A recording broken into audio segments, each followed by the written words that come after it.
The indelible mark of the day when James callously tossed the crumpled divorce papers at my feet remains vivid in my memory, much like an enduring scar. I can still feel the sting of that moment, frozen in time, as he uttered those chilling words that shattered the life I had known. "I sold the house because I'm moving in with her. It's over, Sarah," he declared.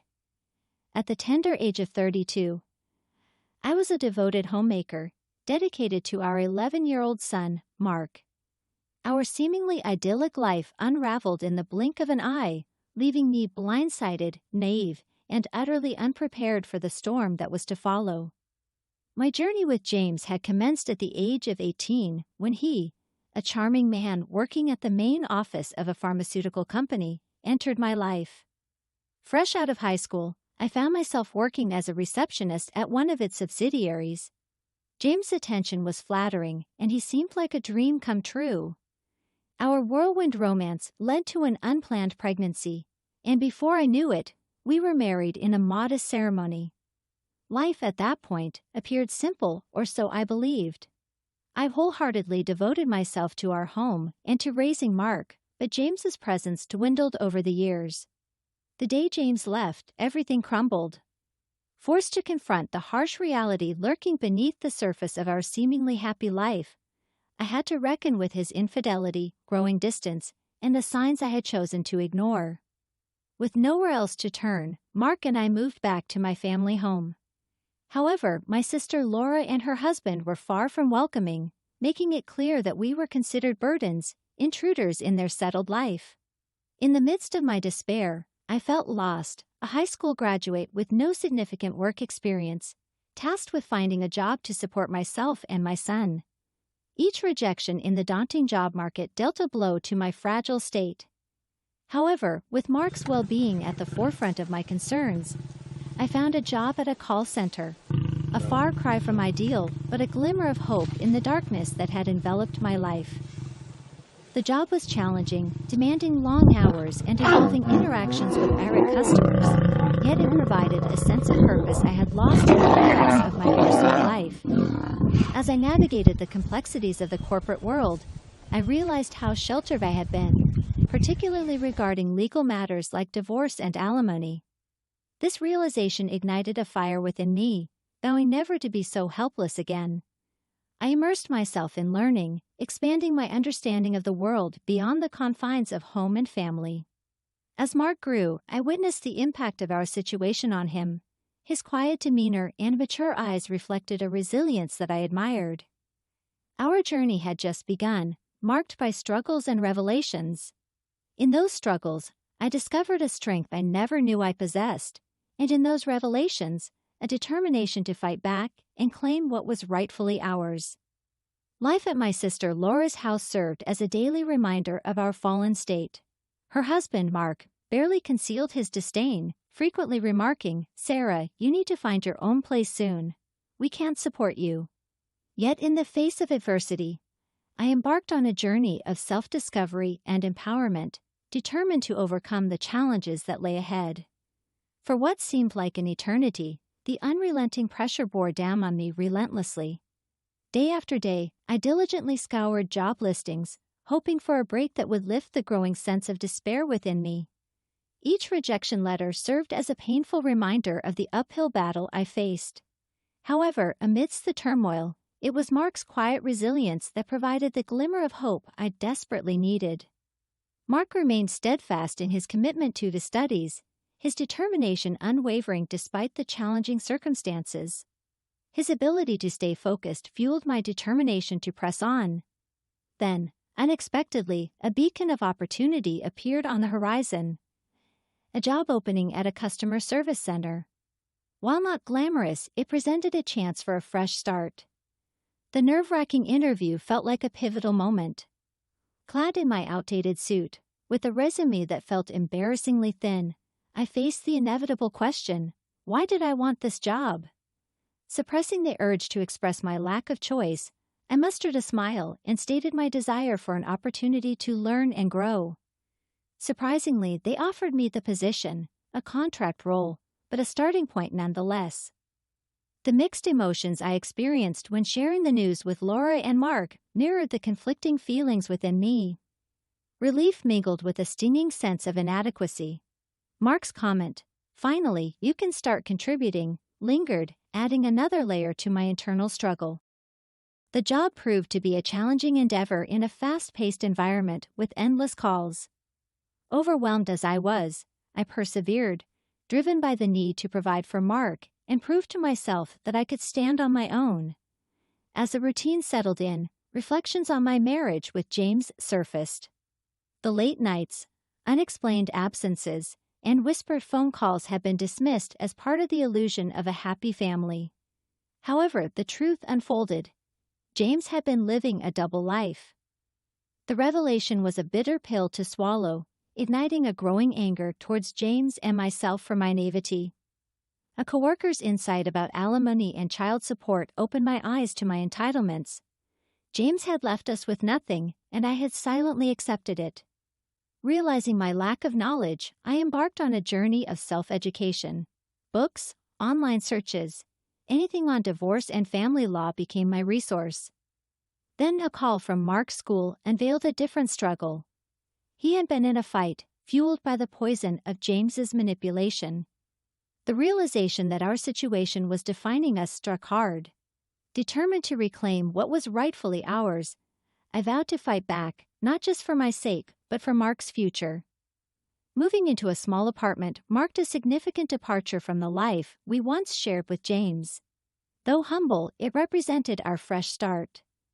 Mark's resilience continued to surprise me as he embraced the change, throwing himself into his studies with a fervor that impressed and concerned me.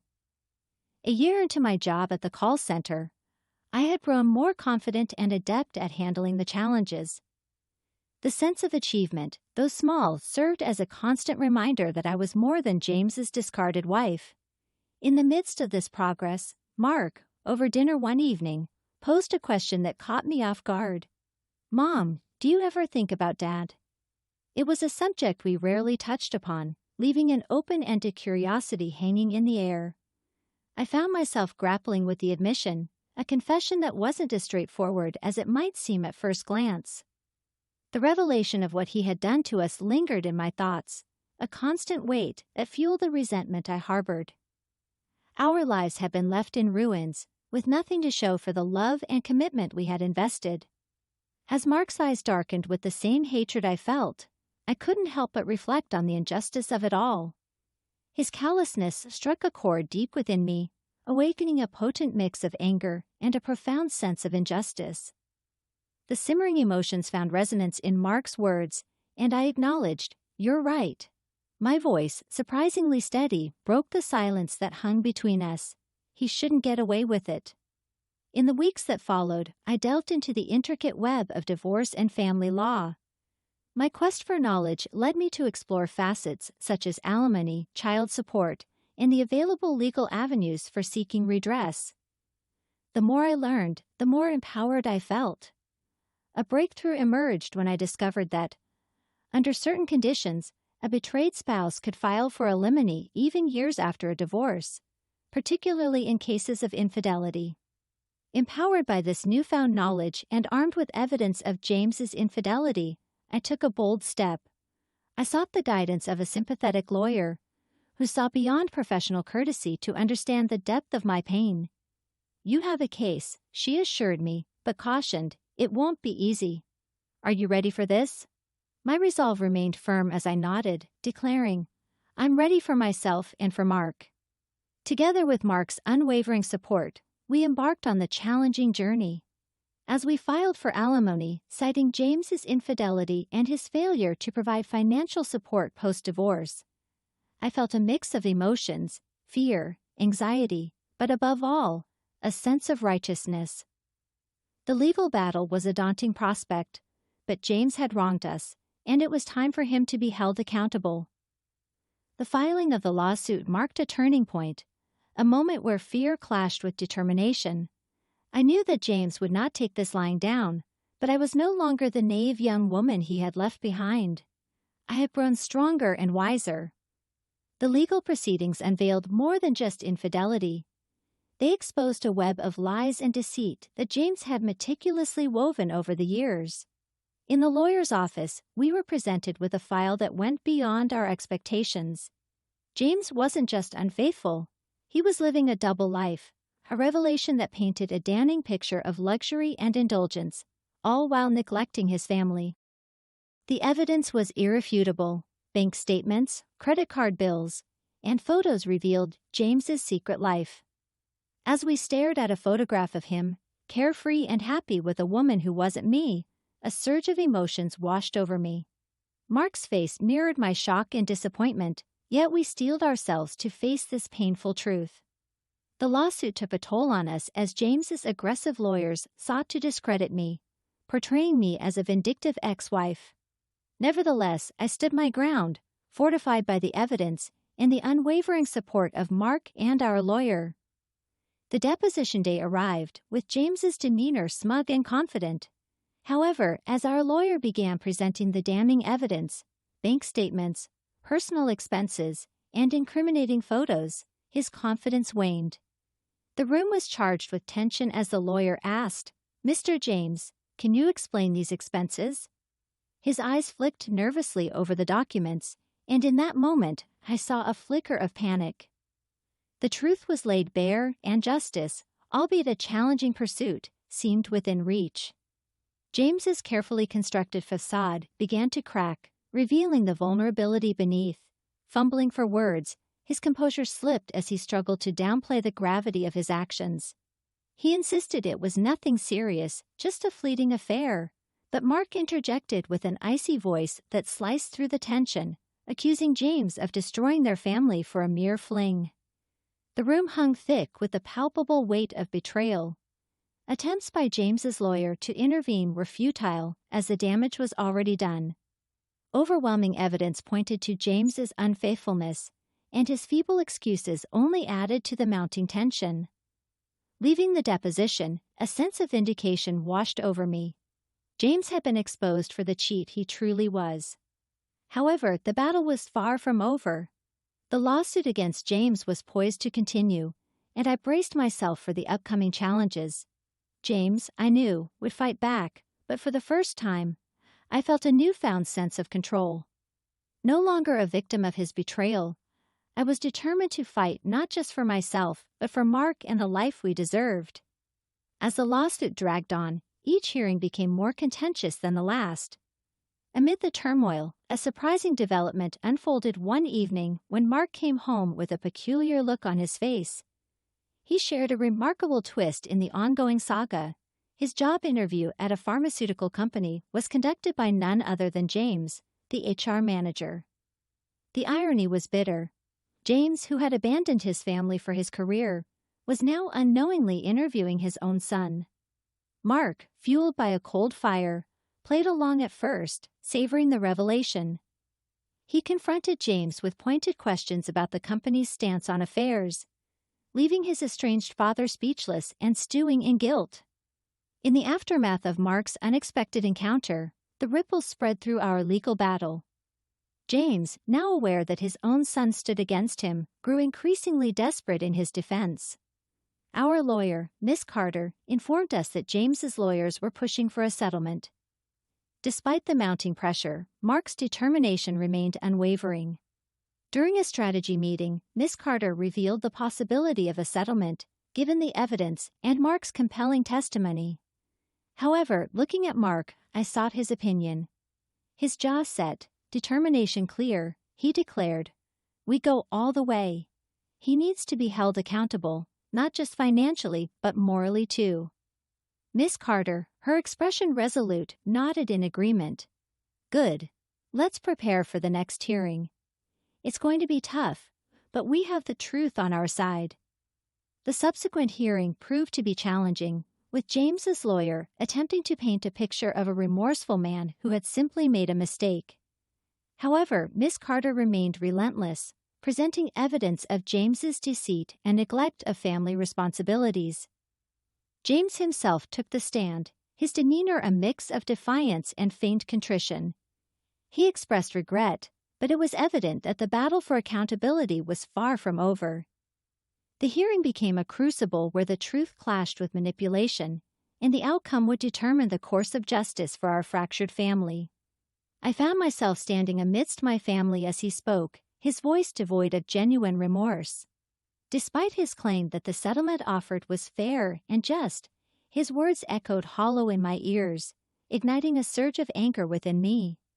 How could he, in all his audacity, stand there and play the victim, oblivious to the havoc he had wreaked? It was at that moment Mark, my son, broke the silence. With a steady voice, yet burning with emotion, he challenged the notion of fairness. Was it fair, he questioned, to abandon one's family, to resort to lies and deceit, while we struggled to make ends meet? The courtroom fell into an uneasy silence, the weight of Mark's words hanging thick in the air. As James, the perpetrator, looked at his son, there was a flicker of something on his face, guilt, perhaps. However, it was too late for regrets. The judge, after careful deliberation, ruled in our favor.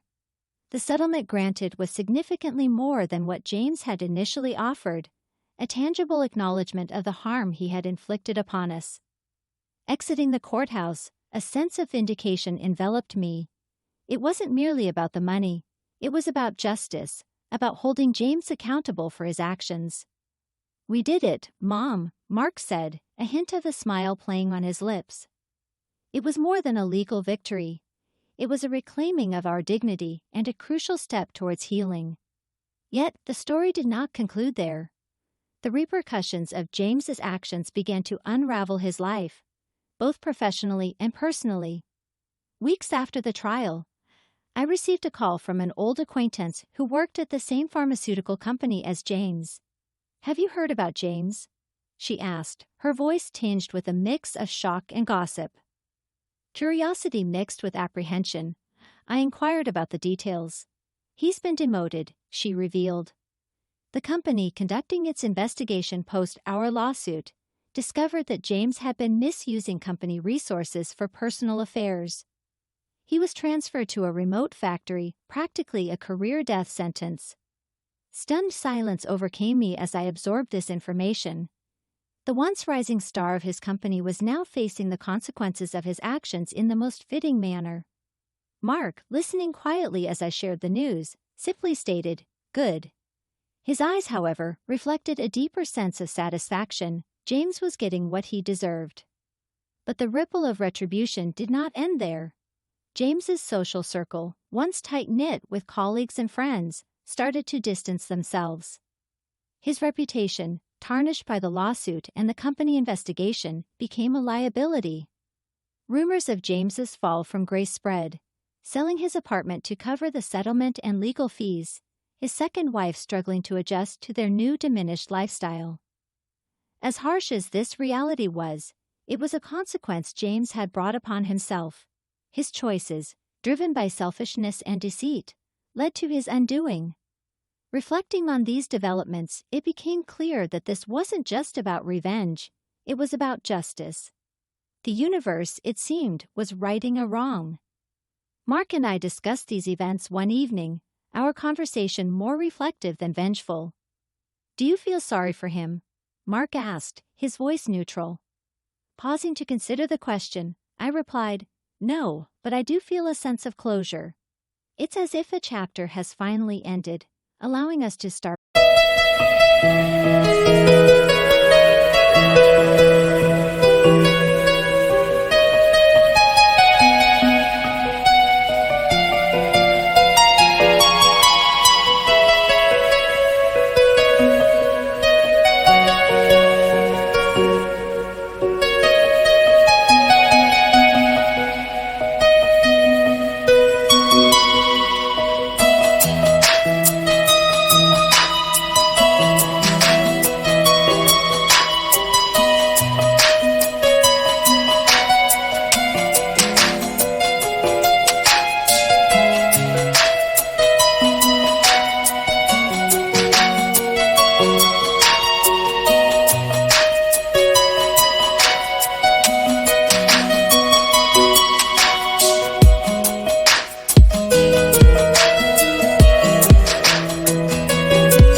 anew.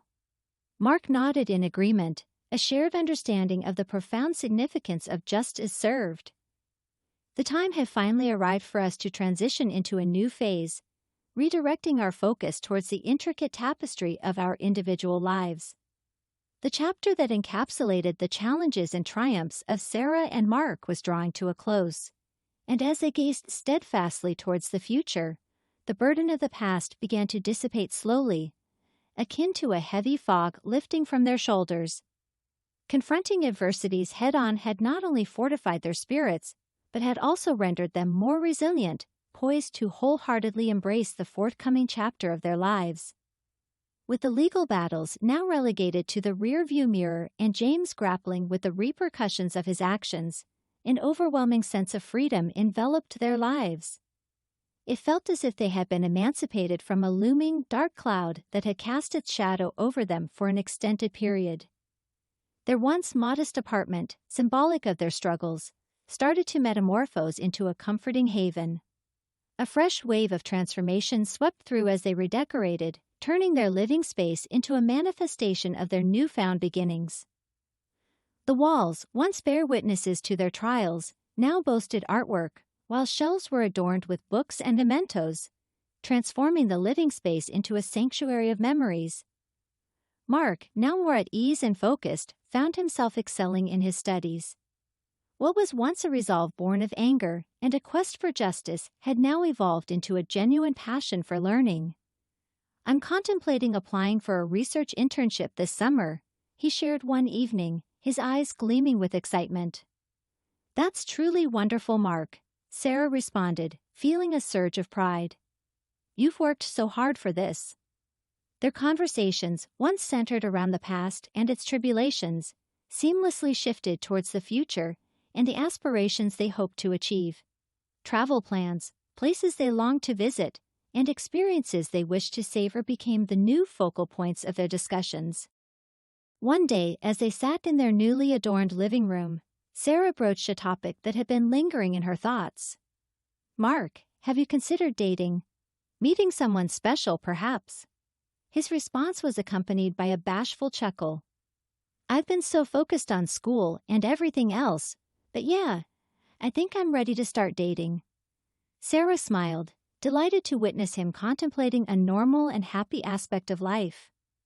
For Sarah, her role at the call center had evolved beyond a necessity to become a source of fulfillment. Taking on more responsibilities and mentoring new employees, the job that once felt obligatory now provided a profound sense of purpose. During one dinner, Mark looked up and proposed, "Mom, I've been thinking. We should invite Grandma."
To come and live with us.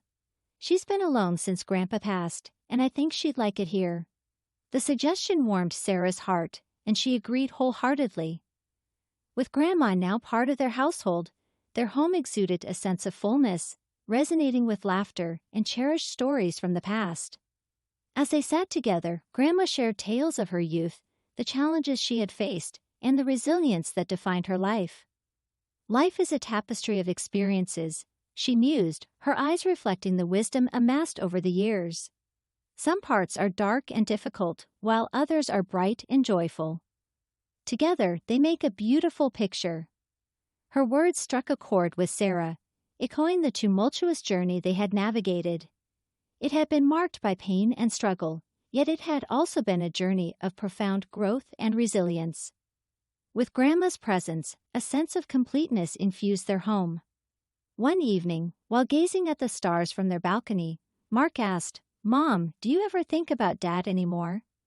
Sarah paused, acknowledging that sometimes she did, but not in anger or resentment.